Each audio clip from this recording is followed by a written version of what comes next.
welcome to this week's QPR Preview Show. And what a week it's been since last week's show. We thought Gareth Ainsworth was going to leave. It was to be. As you can see, Dave and I have been joined by Sam to get a third opinion on Gareth Ainsworth leaving. And of course, Marti Cifuentes, I think it is, being appointed. We're going to struggle with that surname now all season, so thanks for that, QPR. Neil Warnock would have been so much easier to say. Dave and I gave our reaction to Gareth Ainsworth sacking in a podcast on Sunday evening. So firstly, Sam, what are your thoughts on the demise of Gareth Ainsworth? Do you think it's right that he's gone? Well, I mean, the first thing is that it's just really sad. I mean, you appoint a club legend or club legend's a strong word, but you appoint a highly thought of man as manager in difficult circumstances. And I think we did all have our reservations about, don't give Gareth this sort of poison chalice, and it did play out like that, unfortunately. I think we'd all agree it had got to the point where, I mean, we just had to part ways. It was he didn't get the buy-in from the players that he needed, and I don't think either party is really blameless in that. I think rather than looking at lots of different parts of the year, it's perfectly summed up by the last two games. At the Hawthorns, it was bleak, one shot all game. We really didn't offer much, but probably we're on course for a 0-0 until and a sort of decent point away until a moment of complete stupidity, two back-to-back yellow cards, stupidest thing we've ever seen, until Saturday, where we actually put in a decent performance against Leicester when we're expecting to be steamrolled, and then it happens again, and we end up losing both games and probably deserving to lose both games on the balance of play. But feeling unlucky, and I think Gareth can feel a little bit aggrieved with the performances he's been given from the players. But it was the time to move on. It was he was looked out of his depth a lot, and I think now was the time to move on. It's just quite sad. Yeah, I don't think there's many QPR fans out there who think he should probably still be the manager. I think the general consensus is it is the right time. Now, we spent most of the podcast earlier this week thinking it was going to be Neil Warnock who was coming in. Did you think he was coming in as well? Yes and no. I expected that if Neil Warnock came in, it would be done very quickly, and maybe even straight after the game, it would be club statement, Gareth Ainsworth out, Neil Warnock in. And I sort of thought that there was a reason that hadn't happened already. And I don't know. I certainly wasn't expecting that to have Cifuentes, who we heard of when we appointed Critchley, to come back out of nowhere and hop on a plane from Sweden. But yeah. Yeah, so it was linked a year ago, like you say, when we got Neil Critchley. Rumour is that the compensation at the time was too much. Now we're just able to meet it with a few dodgy deals to name stands and training grounds and things to get it over the line. Lee Hughes must have still had his phone number on his phone, so they've appointed him. Your initial thoughts, Dave, on Cifuentes? Yeah, it was a shock. I mean, like I said, we both thought it was going to be Warnock, but I suppose they've looked at it and what's worked and hasn't worked in the last few years. When we had Warburton and Beale, it wasn't perfect by any stretch of the imagination, but we played that sort of progressive, passive football, and we were doing all right. We were playoffs under Beale, we were around the playoffs under Warburton as well, and they've gone away from that in the last year to be a bit more direct and a bit more old school, and it's been a disaster, to be honest, isn't it? I mean, we've hardly won a game. So I think they probably, the option was there. Do you go for your get out of jail free card with Warnock, or go back to what they were doing before? And they seem to have gone back to what they were. It's a similar appointment to Beale, really, isn't it? Bit of a gamble, bit of an unknown, but everything you read and hear about him sounds promising and exciting, but we'll just have to see. Still the same squad, unfortunately, that he's going to have to play with. Yeah, I think it's mainly a huge gamble because of the position we're in. If this was 12 months ago, I think everyone would see how it made sense. Now, we touched on it on that podcast. We were almost saying they shouldn't really go for somebody from the continent, someone who's not experienced a dogfight at the bottom of the championship. it's one of those, doesn't it, where it feels a little bit like it's either going to go really well, we're going to have egg on our faces for what we were saying last week, or in 3 months' time, they're going to be calling Neil Warnock anyway. There's kind of feels like it's going to go one of two ways. Yeah, it wouldn't. Yeah, I mean, if it goes wrong, I mean, they've still got Warnock's phone number for February, haven't they? But there's still a lot of the season left. I mean, it feels bleak, and we're 6 points adrift, and it all looks bad. But teams have got out of this before. I mean, I don't expect us to be charging up the league and going to the playoffs, but they should have enough to get out of what the position they're in. 6 points is basically a good week in the Championship. There's so many games to play, so there is plenty of time to get out of this. And hopefully playing a style which suits the players a bit more and getting more of the flair players back in the team might see a bit of an upturn. Yeah, everything we read, obviously most of you have probably seen some of the articles that are going around about Cifuentes, and is a brief summary if you've not. He's described by many as a bright and promising coach, distinctive Spanish style. He leans more towards tiki-taka than channel balls for Sinclair Armstrong to chase. Prefers a 4-3-3 formation. 56.3% possession was his average at Hammarby. QPR this season averaged about 20% less than that at 37%. Hammarby was scoring in his first season more than 2 goals a game, conceding less than 1 goal a game. That converged a little bit in his second season, but it's been put out there that he lost 8 of his main 11 players, which is why they weren't quite as good in his second season. His sides average 465 passes per match. That's more than double what QPR have been doing this season. And it's with 83.5% pass accuracy, which is 10% more than QPR have been managing this season. He likes high pressing to recover the ball, likes to focus his defenders centrally to make the attacking team get forced out wide. It all sounds very impressive, Sam. Yeah, it's very nice sounding, and I think he'll be the. I mean, you've covered everything there really, but and I think one thing I would say is that he'll be given time by the fans because you see a lot of modern football.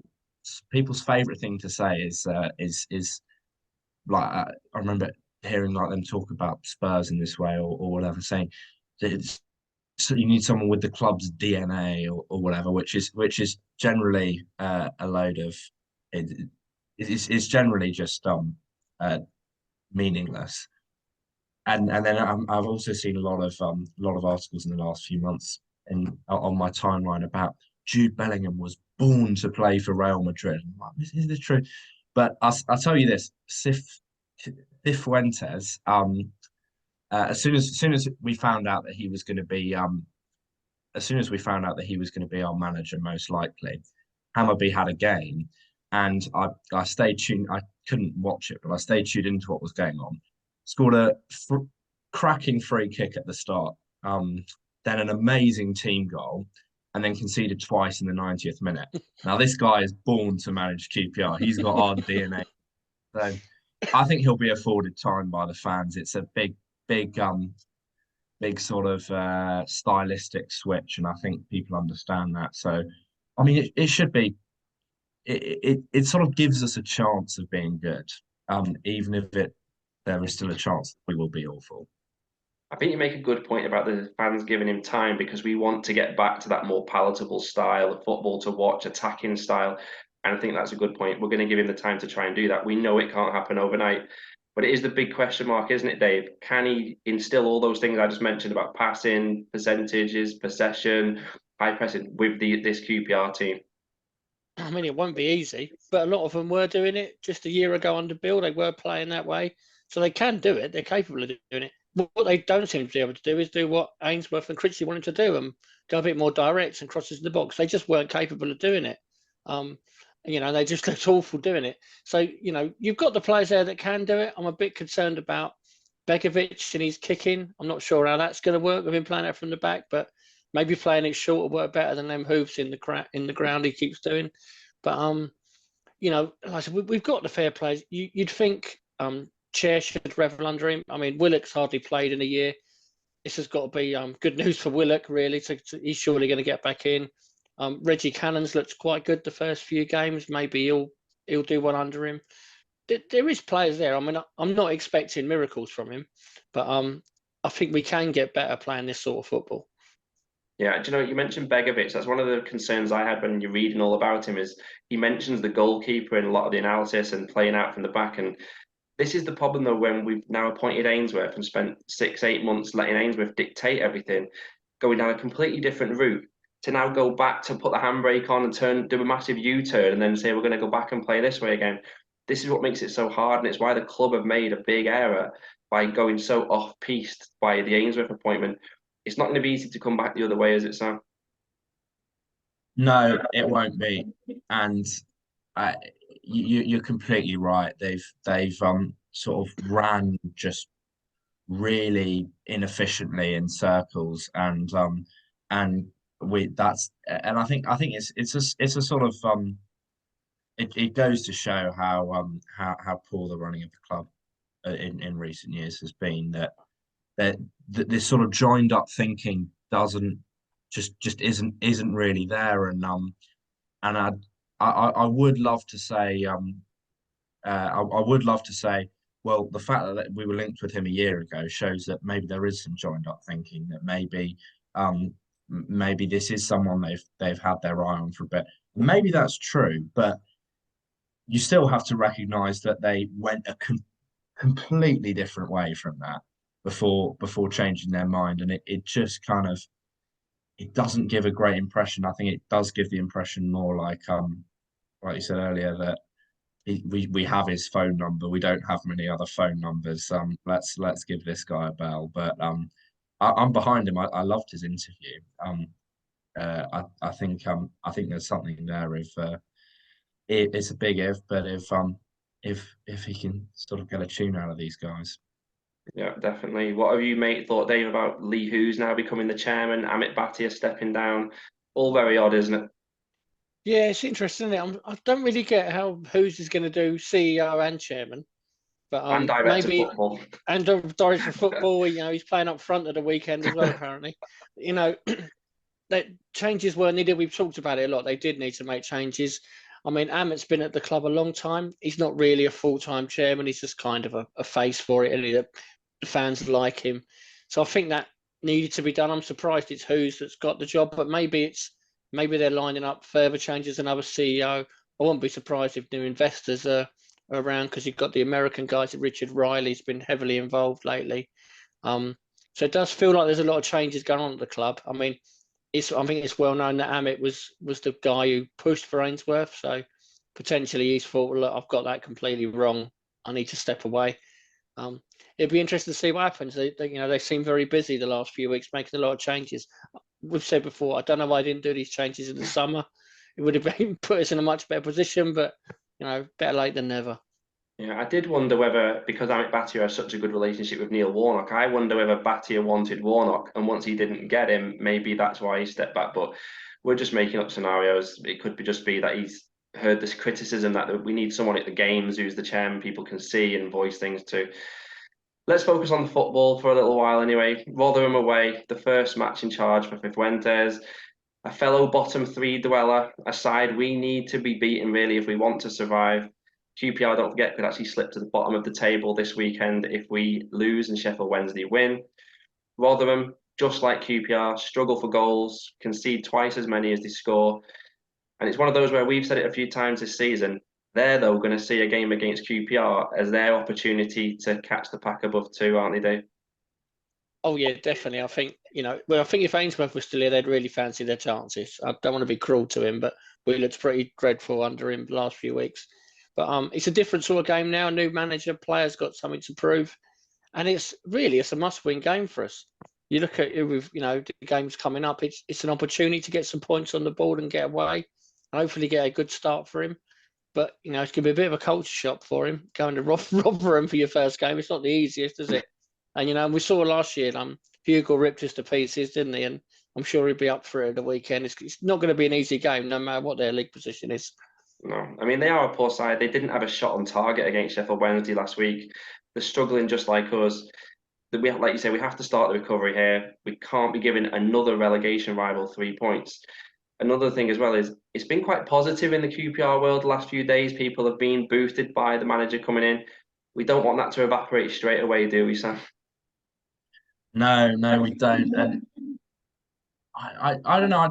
I'd like to say I'm a little bit optimistic for the game on Saturday. I think whenever I don't want to go get preachy about a new manager bounce, which may or may not be a bit of a myth. But what I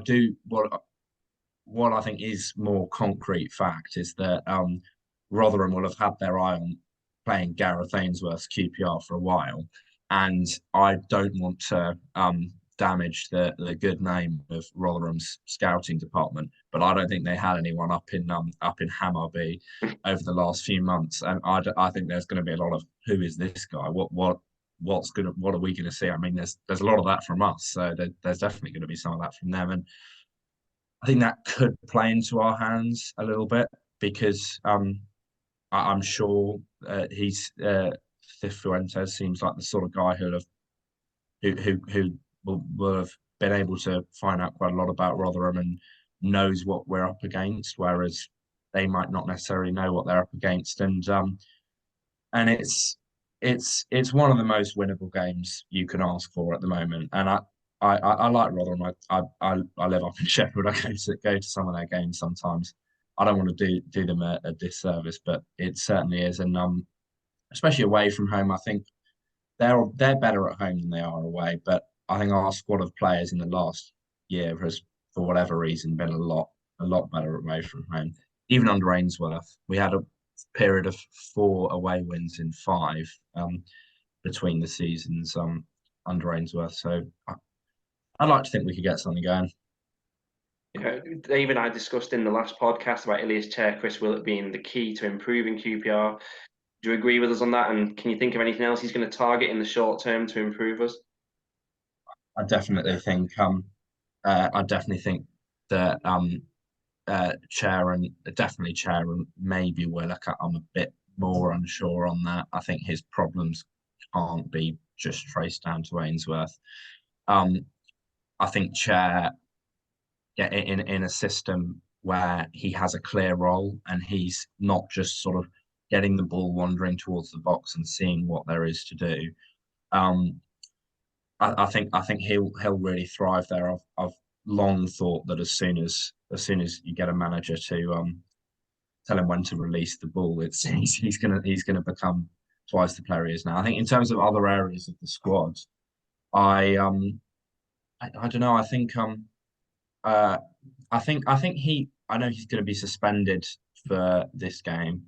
I'd like to see what he can do with Andre Dazelle because I mean I was as angry as the next person after that on Saturday, but we have seen him.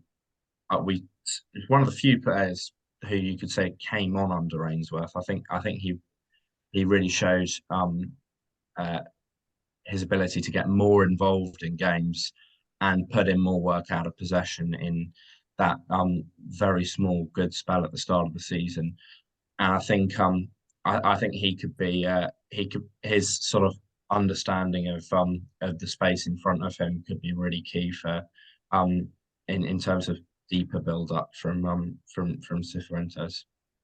Yeah, I mean, you mentioned that Dazelle's suspended. Jack Colback, of course, is also suspended for this one. Dave, yeah, he's as good as the new manager might be. What midfield are you going to pick? Is Sam Field on his own? What's he going to do? Yeah, one man midfield. Lee Hughes is available. Now I think he might put Chair in midfield. I think he might play him a bit deeper. Maybe there's talk of him playing a 4-3-3, so maybe he'll play Chair and Field together in midfield. But that's part of the problem. There's a lot of optimism around now he's come in, but you look at the squad and go, well, we're missing 2 of our midfield already. A lot of our defenders have been injured. Cook's been out. Clark Salter's out. So you do need these players back, and because as we've been saying all season, our first 11's all right. Below that, it's not very good. So yeah, he's got problems already for the first week. Yeah, and don't forget Sam Field. He's been playing in defence, so you have to put him in midfield. You're gonna. I mean, Jimmy Dunn will be back from suspension, but it'll be Dunn and Kakai. That's not a first choice centre back pair that anyone would probably pick for any QPR game. What else do you think he's going to try and focus on in terms of how he played? Do you think he's going to try and just maybe tell them for this game, we obviously can't get across too much to them, maybe tell them to take care of the ball more, enjoy the football? What do you think he's going to do there, Dave? I think we'll have a lot more of the ball. I mean, we couldn't have much less of it, could we, the way we've been this season? I think we'll have but I don't think we're going to see anything major. He's only come in today, really, so he's only going to have a couple of days training. You're not going to see anything major, I don't think. But the main shift's going to be keeping the ball a bit more. Don't just sit back and let the other team have it. And you're playing a team that probably don't want the ball that much either, Rotherham. So you'd think we'd probably dominate possession a bit. Just kind of go back to what we were doing under Beale and Warburton. Keep a bit of movement off the ball, quicker passing, get players like Smith and Willock and Chair in advanced positions. You kind of want to see that. He hasn't got long to do it, but, it's not that long ago that they were doing it every week, these players. So you'd think they can still remember that far back. Do you agree, Sam? What would you be telling the players to do if you only had a few days with them?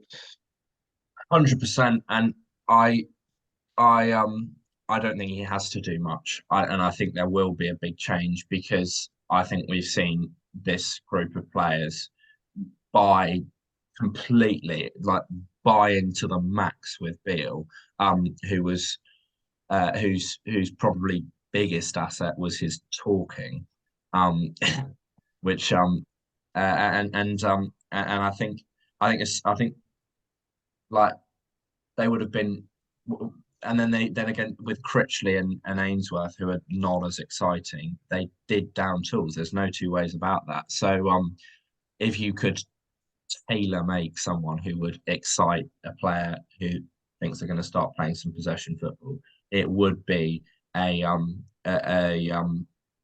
young Spanish manager who plays in this way and wears these weird black jackets. And I think I think they'll be buzzing. I think the players will be really looking to impress, sort of looking for all these different passes, and I think they do have it in them. And I think if Ainsworth will be watching, I think there'll be moments on Saturday, if this does happen, where he'll look and say, "Where was that? Where was that when it was me?" But I mean, you got to be optimistic. So whether that's the truth or just what I've decided to convince myself, that's how I feel ahead of Saturday.